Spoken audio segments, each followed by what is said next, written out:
There she is. There's not a better department store in the entire world than Liberty London, honestly. It is one of my favorite stores, and I always have to go when I'm visiting London.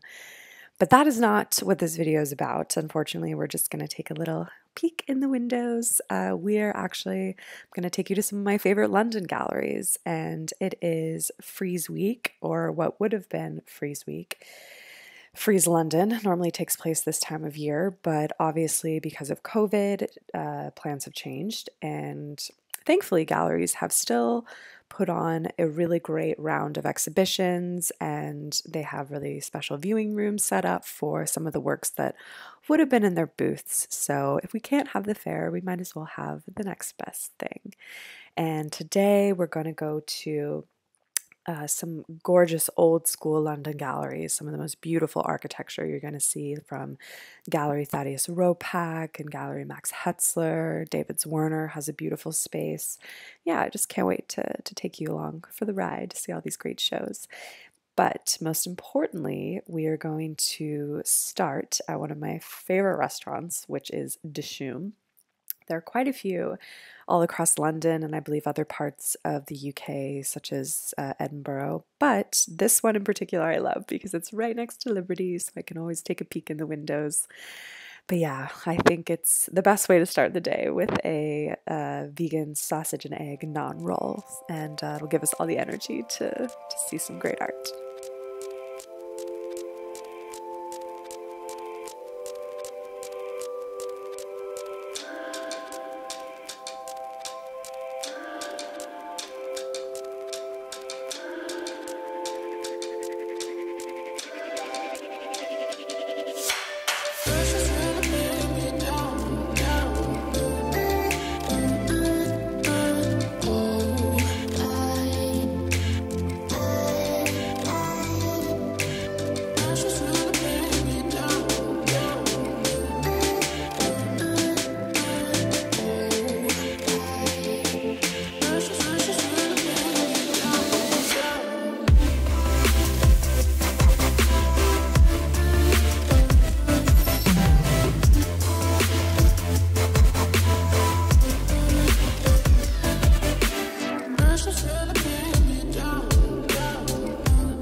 So first stop for the day is Hauser Wirth to see Rashid Johnson's show.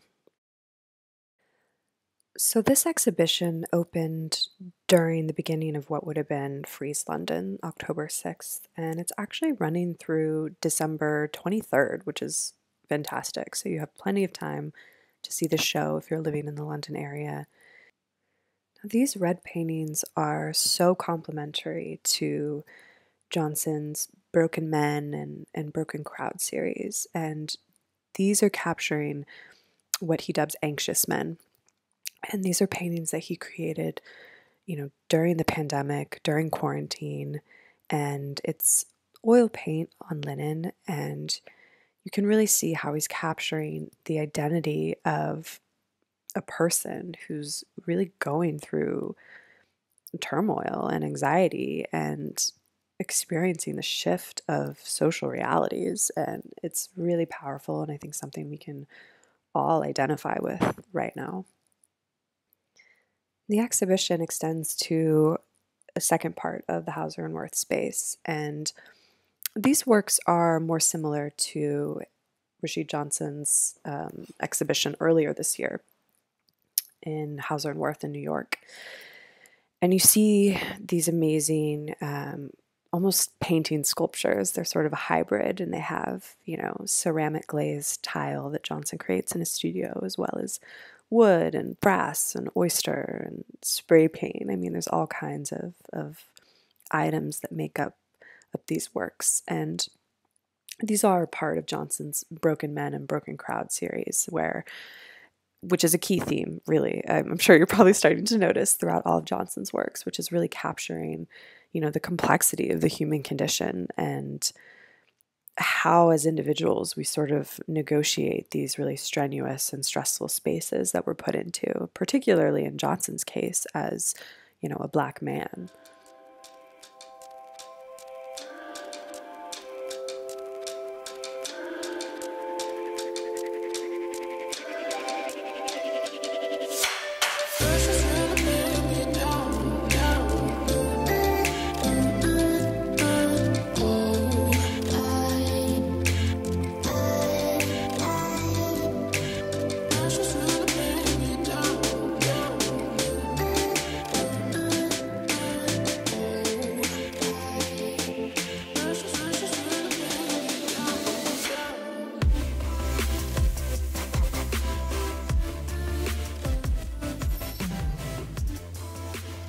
Next stop is Pace Gallery, and I love going to see Pace Gallery in London because it's got the most incredible location. It's situated right next to the Royal Academy of Art, which you'll see here on the left.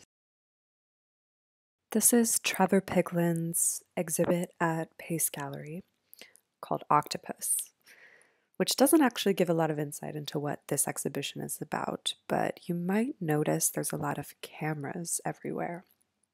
And I think one of the coolest things about this exhibit is that it's connected to a live web portal. So anyone in the world can see this exhibition, can see everyone wandering through it, can kind of feel like they're a part of it.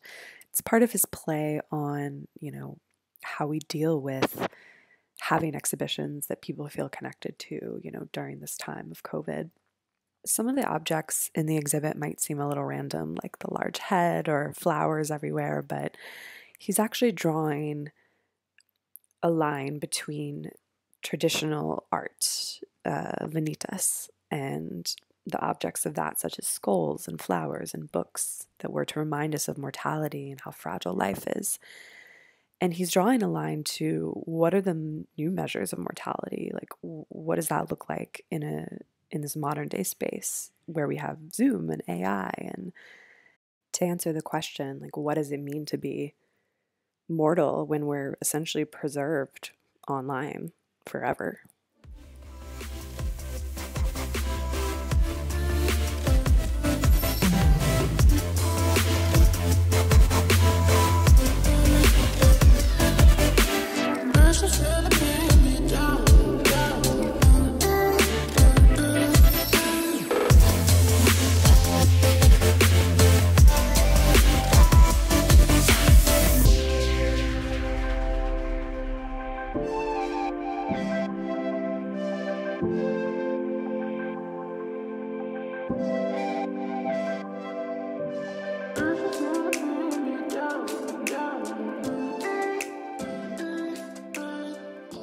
This is Josh Smith's exhibit, Spectre, at David Zwirner Gallery, and not gonna lie, this is one that I've been looking forward to probably the most today.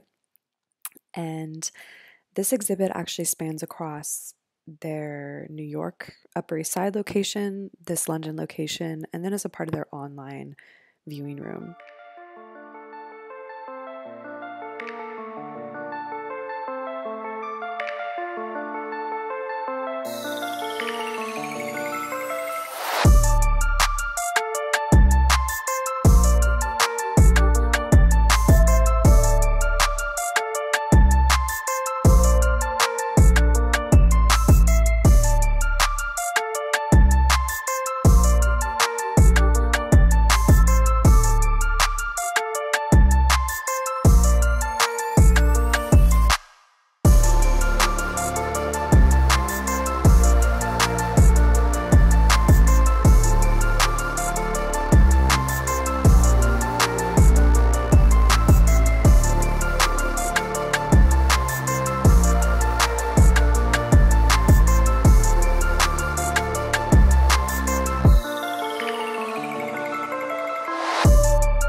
this exhibit has just an incredible variety of works from him. Josh Smith is an American artist who lives and works in Brooklyn, and he normally doesn't create works quite at this scale. This is actually one of the most interesting and exciting things about this exhibit, is that he really pushed himself during quarantine. I feel like he did actually kind of the exact opposite of what a lot of artists did without their assistants and whatnot. They started creating smaller artworks, but Josh Smith started creating much larger artworks in his studio and really felt inspired by, frankly, the just emptiness of New York City and seeing the city sort of in a new light for the first time without the hustle and bustle of the streets and the pollution and sort of the wear and tear that we as humans have on the city. He got to really see its beauty again and fall in love with it again. And you see that in these artworks. And being a native New Yorker myself, I'm certainly drawn to these incredible artworks. And yeah, it's an exciting evolution, I feel like, for Josh Smith from what he normally does. And I'm excited to see if he carries this onward into his future exhibits.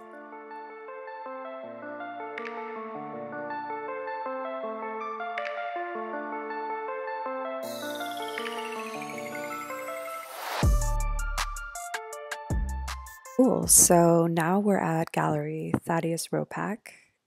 If you guys know of a more beautiful gallery in London, please let me know, because I certainly think this is it.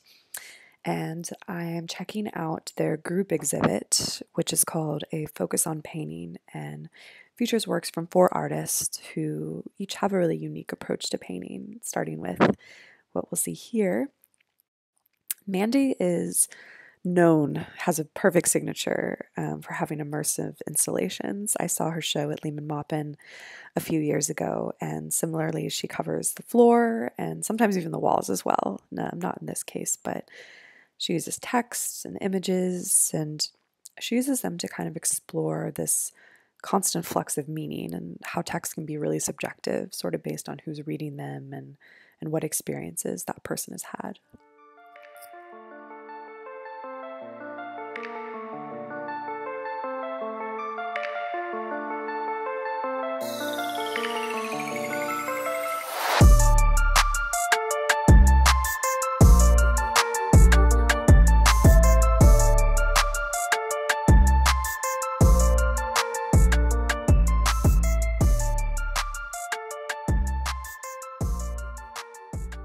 And then upstairs, the exhibition continues with works by Donna Nelson and Alvaro Barrington. Rachel Jones is in another room, which we'll get to shortly. But yeah, look at the beautiful color and texture in these works.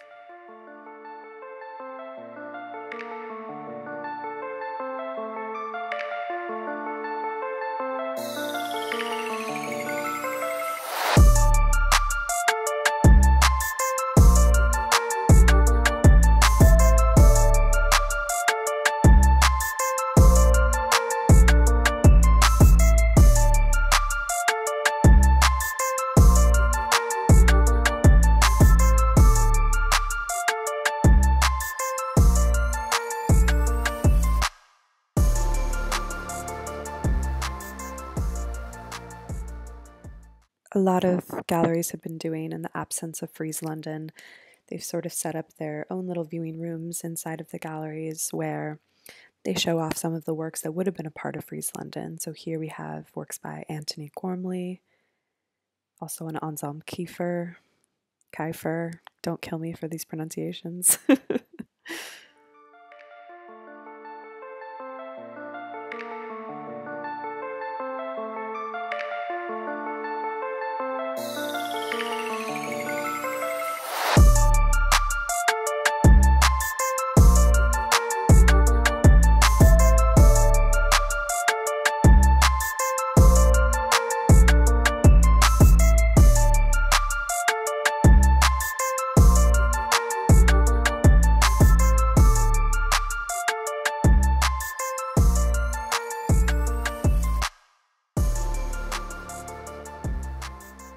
And in this room, we have paintings by Rachel Jones. And when I did a little more research on her, I was so impressed. She's really young, just out of the Royal Academy of the Arts, and already has a really mature style and process and thought behind her works.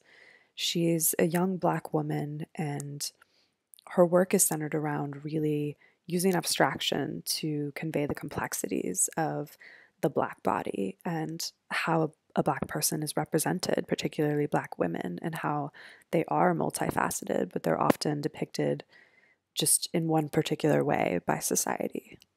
Really looking forward to seeing how her career develops. So here we are at Galerie Max Hetzler to see the exhibit of Giuliani Andreani.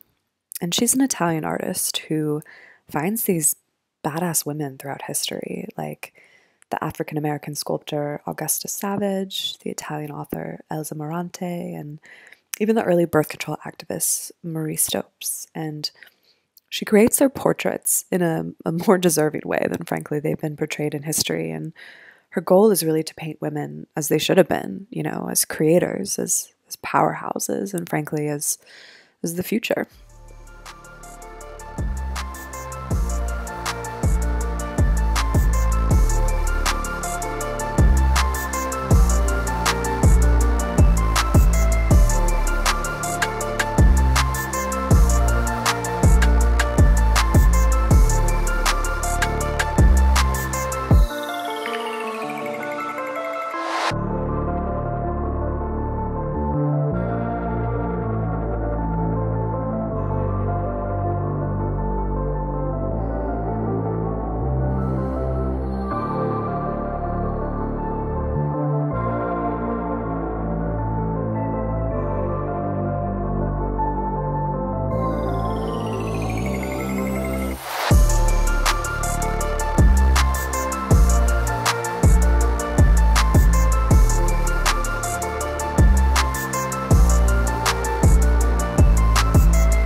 Here's another exhibit that I was really looking forward to seeing today. Another one of my favorites, Dana Schutz at Thomas Dane Gallery. And there's absolutely no lack of drama in this exhibit by any means. Each of her figures are settings that are contending with danger and affliction. And overall, you know, this exhibition really focuses on how crises and social relations are held in tension. Once again, I think a pretty common theme for all of us during this time. And her paintings and sculpture, you know, they're really characters that are struggling in isolation, whether it's the really dark color palette or the actions of them sort of groping in the dark. It really represents what all of us are going through right now.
And that's it. It's time to head home for the day, back to Notting Hill, and enjoy the rest of the weekend. But I hope that you all maybe learned something new and enjoyed coming along with me to see these London galleries. This is certainly not the last of my London art adventures. I'm going to be here for quite some time, so I'm looking forward to taking you on some more adventures next week. So stay tuned. See ya.